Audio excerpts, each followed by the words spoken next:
कार्तिक मास महात्म्य अध्याय तीसरे व चौथे अध्याय की कथा।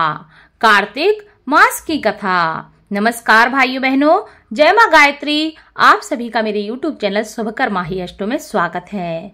आज के इस वीडियो में सुनेंगे कार्तिक मास महात्म्य के तीसरे व चौथे अध्याय की कथा। आप सभी से विनम्र निवेदन है, अगर आप मेरे चैनल पर पहली बार आए हैं तो प्लीज हमारे चैनल को सब्सक्राइब, वीडियो को लाइक और वीडियो को ज्यादा से ज्यादा शेयर अवश्य करें, ताकि आपके साथ साथ आपके अपने भी इसका लाभ ले सकें।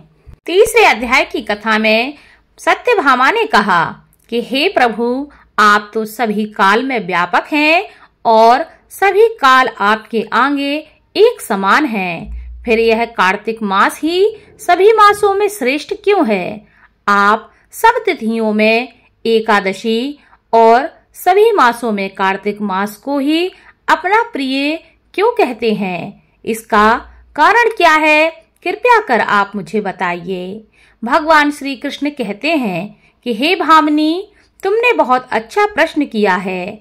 मैं तुम्हारे इस प्रश्न का उत्तर देता हूँ, उसे तुम ध्यान पूर्वक सुनो। इसी प्रकार एक बार महाराज बेन के पुत्र राजा पृथु ने प्रश्न के उत्तर में देवर्षि नारद से प्रश्न किया था और जिसका उत्तर देते हुए नारद जी ने उन्हें कार्तिक मास की महिमा बताते हुए कहा कि हे राजन, एक समय शंख नाम का एक राक्षस बहुत बलवान एवं अत्याचारी हो गया था। उसके अत्याचारों से तीनों लोकों में त्राही त्राही मच गई थी।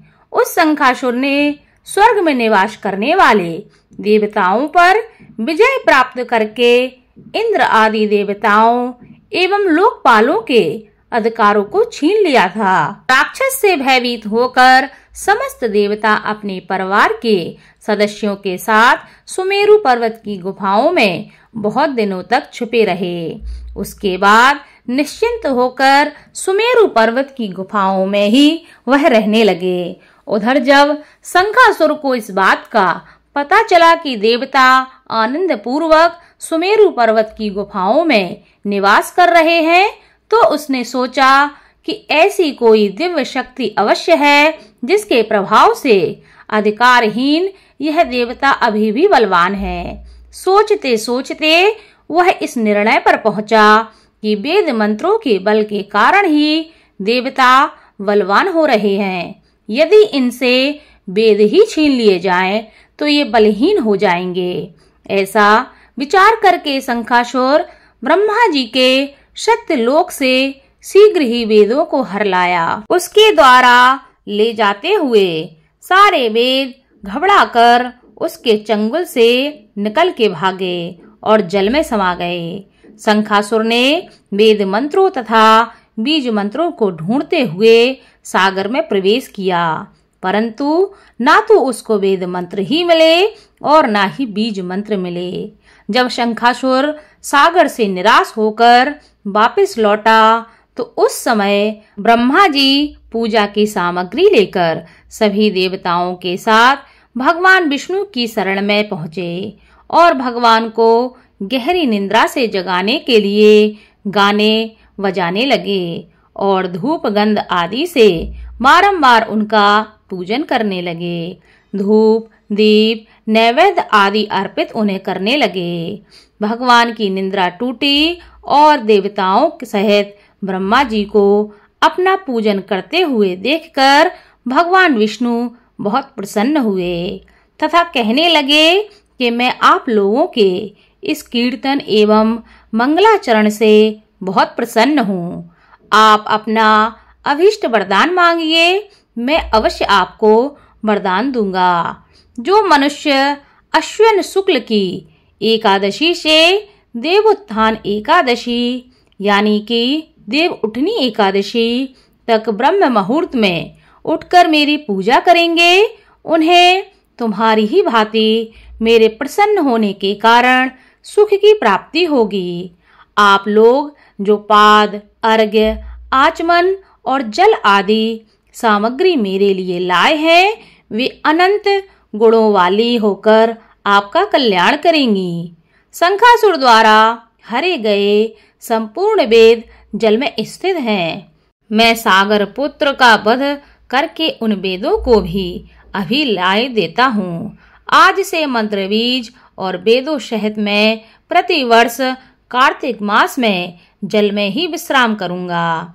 अब मैं मत्स्य का रूप धारण करके जल में जाता हूँ। तुम सब देवता भी मुनीश्वरों सहित मेरे साथ जल में आ जाओ।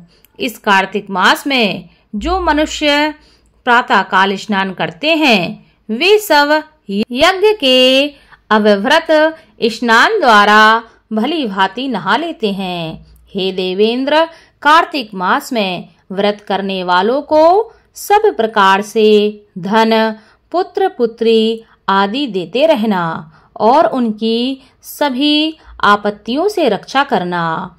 हे धनपति कुबेर, मेरी आज्ञा के अनुसार तुम उनके धन धान की वृद्धि करना, क्योंकि इस प्रकार का आचरण करने वाला मनुष्य मेरा रूप धारण करके जीवन मुक्त हो जाता है।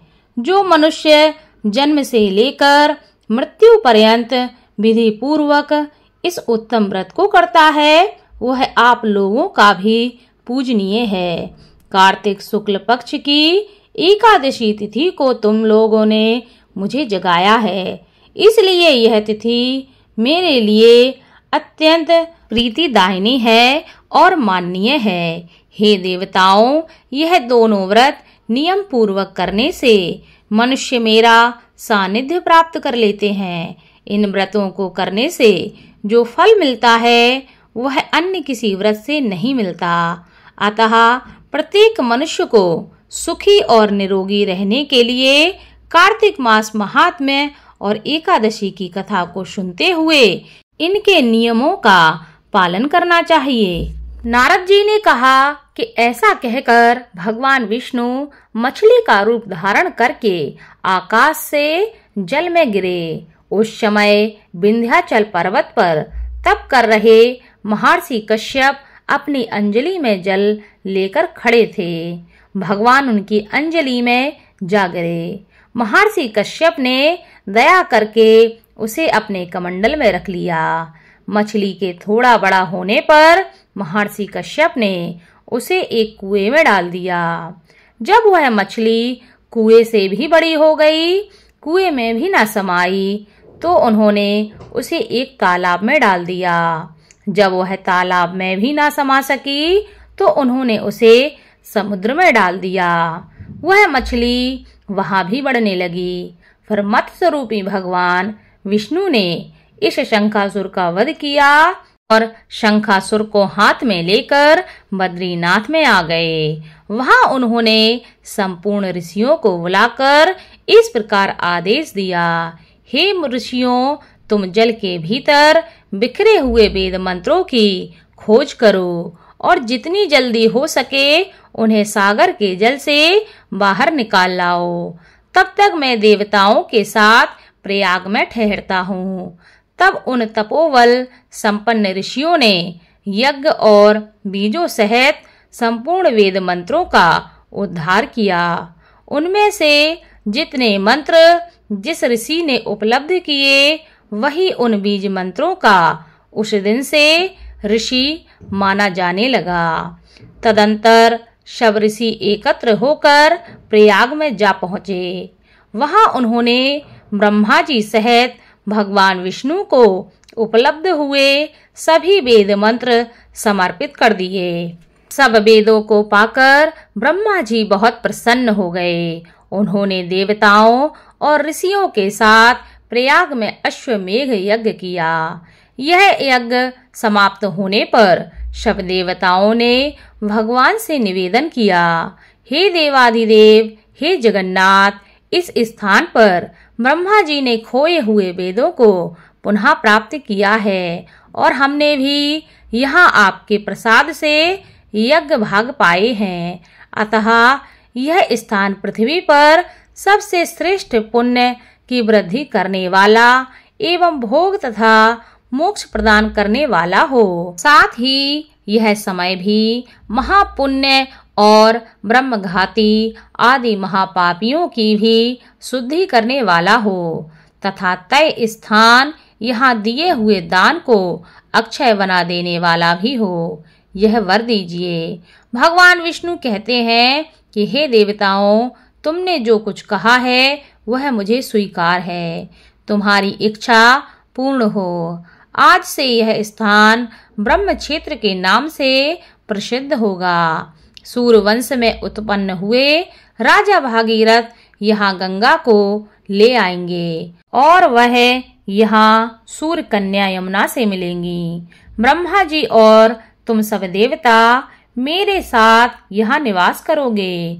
आज से यह तीर्थ राज के नाम से विख्यात होगा। तीर्थराज के दर्शन से तत्काल समस्त पाप नष्ट हो जाएंगे। जब सूर्य मकर राशि में स्थित होंगे उस समय यहाँ स्नान करने वाले मनुष्य के सब पापों का यह तीर्थ नाश कर देगा। यह काल भी मनुष्यों के लिए सदा महापुण्य फल देने वाला होगा। माघ में सूर्य के मकर राशि में स्थित होने पर यहाँ स्नान करने से सालोक्य आदि फल प्राप्त होंगे। देवादिदेव भगवान विष्णु देवताओं से ऐसा कहकर ब्रह्मा जी के साथ वहीं अंतर ध्यान हो गए। तत्पश्चात इंद्रादि देवता भी अपने अंश से प्रयाग में रहते हुए वहां से अंतर ध्यान हो गए। जो मनुष्य कार्तिक में तुलसी जी की जड़ के समीप श्री हरि विष्णु का पूजन करता है वह इस लोक में संपूर्ण भोगों का उपभोग करके अंत में वैकुंठ धाम को जाता है। कार्तिक के महीने में प्रतिदिन तुलसी में घी का दीपक अवश्य जलाना चाहिए। ऐसा करने से मनुष्य को मेरी कृपा हमेशा प्राप्त होती है और उनके घर में सुख समृद्धि बनी रहती है। इसी के साथ कार्तिक मास की कथा में कार्तिक मास महात्म्य का तीसरा व चौथे अध्याय की कथा संपन्न हुई। इस कथा को खुद सुनकर लाभ लें। आपके जो अपने हैं उनको भी इस कथा को शेयर करें ताकि उनका भी लाभ हो सके। धन्यवाद।